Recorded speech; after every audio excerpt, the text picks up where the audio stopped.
नमस्ते बच्चों, मैं Vikas Dongarwal, government PG college Pratapgarh से। बर्नहार्ड वारेनियस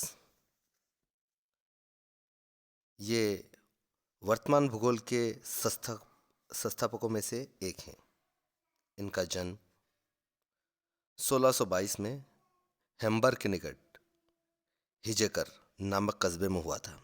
यह स्थान एल्ब नदी के तट पर बसा हुआ है। इन्होंने 18 वर्ष की आयु में ही हैम्बर्ग विश्वविद्यालय में प्रवेश लेकर अगले 3 वर्षों तक गणित, दर्शन, भौतिकी एवं जीव विज्ञान की शिक्षा प्राप्त की। आयुर्विज्ञान, साइंस ऑफ मेडिसिन में आगे अध्ययन हेतु आपको 2 बार इस विश्वविद्यालय के आयुर्विज्ञान महाविद्यालय में प्रवेश मिला, किंतु रुचि नहीं होने के कारण उन्होंने वहाँ का प्रशिक्षण कार्य छोड़ दिया। यहाँ से लौटकर 1647 में उन्होंने एम्स्टर्डम के एक परिवार में ट्यूटर का कार्य किया। यहीं उनकी भूगोल में रुचि बढ़ी और अगले 3 वर्ष तक वह निरंतर उसमें कार्यरत रहे। 1649 में उनके द्वारा प्रथम ग्रंथ जापान का इतिहास एवं भूगोल पर एवं अन्य ठीक बाद दूसरी पुस्तक जापान में धर्म पर लिखी। इसके पश्चात उन्होंने शाम का भूगोल एवं सामान्य भूगोल ग्रंथ लिखे। 17वीं सदी के विद्वान वारेनियस ने कई प्रतिकूलताओं एवं सीमाओं के बावजूद निरीक्षण, चिंतन, विश्लेषण एवं योजनाबद्ध विधि द्वारा व्यवस्थित वितरण पद्धति को भूगोल में श्री गणेश किया। उनकी सुविख्यात सामान्य भूगोल नामक पुस्तक 1650 में प्रकाशित हुई। दुर्भाग्यवश 28 वर्ष की अल्पायु में अकाल मृत्यु होने से उनका सुंदर कार्य अधूरा ही रह गया। वारेनियस अपने पूर्वज कापरनिकस, गैलीलियो एवं केपलर जांच से विशेष प्रभावित रहे। वारेनियस ने इस ग्रंथ को 2 खंडों में प्रकाशित करने की योजना बनाई। दूसरे खंड की विषय सूची उसके प्रथम खंड के अंतिम भाग में ही मिलती हैं। इस ग्रंथ का पूरा नाम a complete system of general geography explain the nature and properties of the earth. उसने अपने समय के धर्माधिकारियों एवं शासकों से पूर्ण दृढ़ता से नवीन तथ्यों एवं खोजों को अपनाने का विशेष अनुरोध किया। भूगोल को देन वारेनियस ने भूगोल के प्रति लघु आयु में ही की गई सभी दृष्टियों से अतुलनीय है।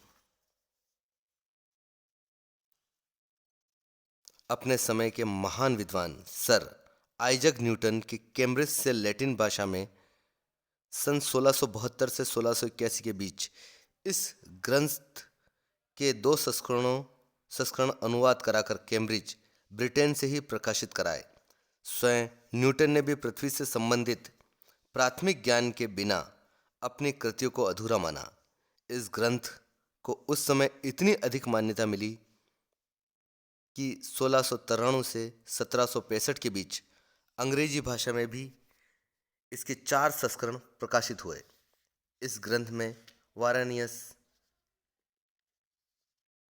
ने नवीन दृष्टिकोण से भूगोल को व्यवस्थित किया। उनका लक्ष्य यही रहा है कि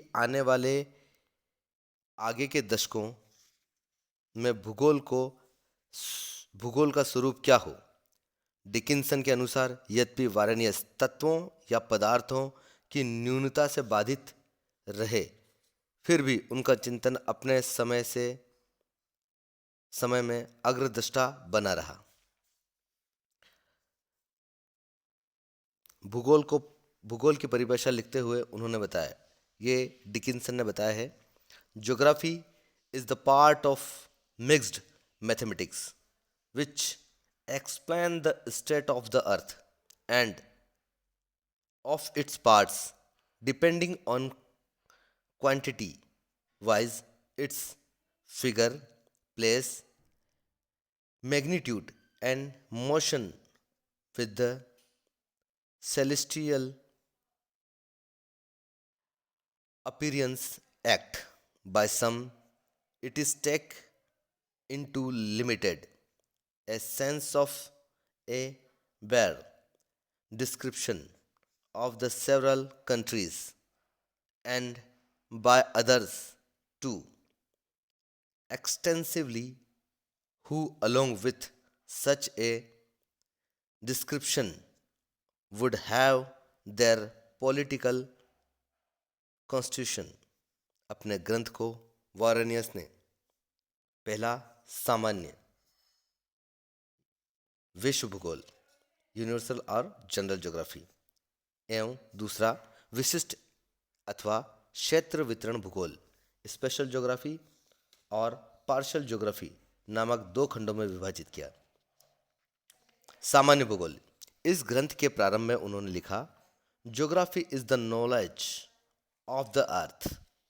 it is the subject not only worth of human study but is a vital necessity in the world of letters and everyday use। उनका स्पष्ट तात्पर्य भूगोल को विस्तृत अर्थों में समझाना है। जहां उन्होंने विभिन्न भौतिक और सामाजिक विज्ञानों के दर्शन को समझने के लिए इसका अध्ययन आवश्यक माना, वहां उन्होंने उद्योग, व्यापार, नौवहन के लिए भी इसे महत्वपूर्ण बताया। सामान्य भूगोल में उन्होंने संपूर्ण पृथ्वी को एक इकाई मानकर उसके धरातल, वायुमंडल एवं जलवायु, जल थल एवं उसके लक्षणों तथा बाद में विकसित मानवीय तत्वों के वितरण स्वरूप का वर्णन किया। वारेनियस ने उन विद्वानों की विशेष रूप से आलोचना की जो भूगोल की सीमा में सिर्फ प्रादेशिक वर्णन ही प्रस्तुत करते हैं। उन्होंने इस खंड को 3 उपखंडों में विभाजित किया। पहला, निरपेक्ष या सार्वभौमिक एब्सोल्यूट। इसमें पृथ्वी, उसका स्वरूप, उसकी विशालता एवं भूमंडल पर जल थल का वितरण एवं मैदान, पर्वत, शुष्क एवं आर्द्र स्थल, मरुस्थल, जलमंडल की विशेषता एवं वायुमंडल के प्रारंभिक तथ्य सम्मिलित किए गए। दूसरा, सापेक्षिक रिलेटिव। इसके अंतर्गत भूग्रहीय संबंध, गतियां, सूर्य एवं पृथ्वी के संबंध, अक्षांश देशांतर ज्ञात करना, जलवायु एवं जलवायु खंड आदि का वर्णन किया गया। तीसरा, तुलनात्मक कंपैरेटिव। इसके अंतर्गत भूमंडल का सामान्य विवरण करते हुए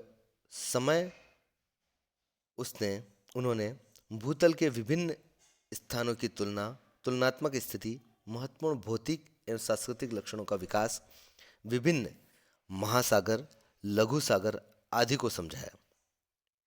उन्होंने भूमध्य सागर एवं फारस की खाड़ी जैसे विस्तृत इकाइयां, पृथ्वी का स्थलीय विस्तार, इसमें नई दुनिया की खोज एवं वहां के उपलब्ध विवरणों को भी सम्मिलित किया गया। वारेनियस ने प्रथम ग्रंथ सामान्य भूगोल के अंत में विश्व के विशिष्ट प्रदेशों या देशों के वर्णन की योजना भी प्रस्तुत की। उनका यह भाग विशिष्ट भूगोल के नाम से प्रसिद्ध हुआ। इस प्रकार उन्होंने भूगोल की 2 प्रधान शाखाएं, व्यवस्थित भूगोल एवं विशिष्ट या प्रादेशिक भूगोल बताई। विशिष्ट भूगोल में उन्होंने विशेष देशों, प्रदेशों के वर्णन स्थायी देशवार लक्षणों के आधार पर स्पष्ट किया, जैसे कि श्याम या थाईलैंड के भूगोल ग्रंथ में किया गया। अतः वारेनियस ने इसे विशिष्ट भूगोल या देश या प्रदेश विशेष का भूगोल माना। भौगोलिक सिद्धांत। अपने ग्रंथ के प्रथम खंड में वारेन ने भौगोलिक तथ्यों की शुद्धता निम्न 3 सिद्धांतों से स्पष्ट की।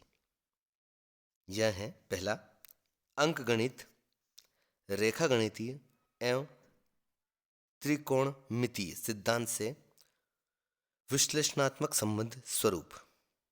दूसरा, खगोलीय सिद्धांतों की संबंध संभावना एवं तीसरा अनुभाविक विधि।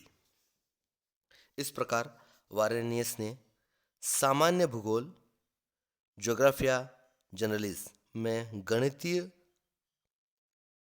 खगोल विज्ञान एवं त्रिकोणमितीय नियमों के आधार पर भूतल पर संबंध स्वरूप निश्चित करने का प्रयास किया। इससे पूर्व क्लूवेरियस की पुस्तक के एक खंड में भी गणित संबंधी तथ्यों को भूगोल के संबंध स्वरूप को समझाने में प्रस्तुत किया गया। इसमें पृथ्वी की आकृति, विस्तार, अक्षांश एवं उसके आधार पर विश्व का जलवायु खंडों में विभाजन प्रमुख है। संभवतः वारेनियस पहला विद्वान था जिसने व्यवस्थित भूगोल की 3 शाखाएं, भौतिक भूगोल जिसमें स्थलमंडल, जलमंडल एवं जलवायु की विस्तार से एवं उसके विभिन्न तथ्यों की सकारण व्याख्या की। स्थलमंडल या भौतिक भूगोल के अंतर्गत उन्होंने पर्वतों का विस्तार, उसकी उत्पत्ति की कल्पना एवं उसका अनावृत्तीकरण, नदियों के कार्य, उसके द्वारा कटाव व मिट्टी के जमाव का स्वरूप, सागर तट का समतलन, मरुस्थल एवं उसका विस्तार आदि पर सभी सीमाओं के होते हुए भी बुद्धिमत्तापूर्ण विचार व्यक्त किए। इसके अलावा जलमंडल अथवा महासागरीय वर्णन के अंतर्गत उन्होंने समुद्र का निर्माण, उसका विभाजन, महासागरों की गतियाँ, धाराएं, ज्वार भाटा, उनकी उत्पत्ति एवं चंद्रमा से संबंध, महासागरों में नौवहन, उसका आर्थिक महत्व आदि का वर्णन उन्होंने किया। जलवायु विज्ञान में जलवायु के लक्षण, वायु प्रवाह या संवहन को समझाते हुए इसका सूर्य के साथ संबंध बताया। विशिष्ट भूगोल। यह भूगोल विज्ञान का दुर्भाग्य ही रहा कि वारेनियस जैसा कर्मठ मनीषी कांट, रिटर या हम्बोल्ट की भांति लंबे काल तक भूगोल की सेवाएं नहीं कर सका। उसने अपनी 28 वर्ष की अल्पायु में ही अपने अधूरे कार्यों की रूपरेखा द्वारा ही विश्व को चमत्कृत कर दिया। उसने अपने प्रथम खंड के अंतिम भाग में देवास से कुछ काल पूर्व ही द्वितीय खंड की रूपरेखा तैयार की। वह इसे प्रारंभ नहीं कर सका, परंतु इसकी विषय सूची से ही स्पष्ट अनुमान लगाया जा सकता है कि उसने पृथ्वी की विभिन्न प्रदेशों या क्षेत्रों की व्याख्या हेतु एक निश्चित कार्यक्रम प्रस्तुत किया। उसने अपने इस अधूरे ग्रंथ में 3 महत्वपूर्ण तथ्यों की सर्वव्यापी रखी। पहला खगोलीय लक्षण, दूसरा है भौमिक लक्षण और तीसरा मानवीय लक्षण।